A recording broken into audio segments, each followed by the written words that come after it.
HIPAA, to begin with, was implemented way back in 1996. So it's evolved over time and it continues to evolve. The security rule is part of the HIPAA regulations, but it directly relates to the electronic version of PHI.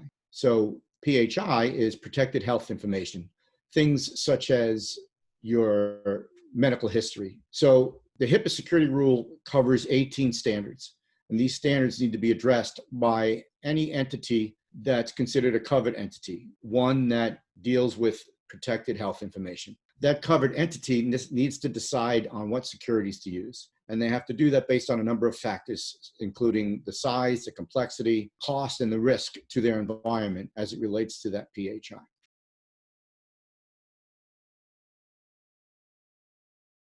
The HIPAA privacy rule really only applies to covered entities. But in most cases, those entities, such as a hospital or a clinic, they need other services from other companies, other organizations, and other individuals.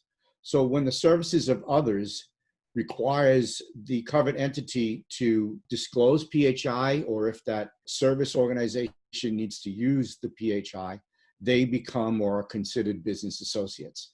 So because of that, the covered entity, the hospital, for example, they have to safeguard the PHI and assure in writing that the business associate is also assuring that safeguards are in place.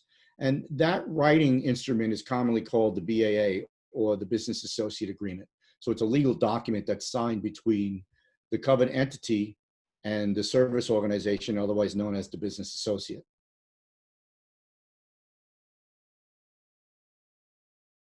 Companies that have to be compliant to HIPAA are in healthcare, and their knowledge and expertise is in delivering healthcare.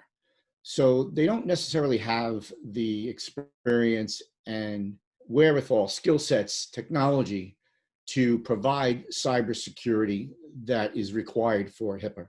So they need some help, right? They need some outside service, software, technology to provide of the HIPAA compliancy. So the requirements that need to be put in place. And those requirements dictate that they have an information security program. We call it an ISP.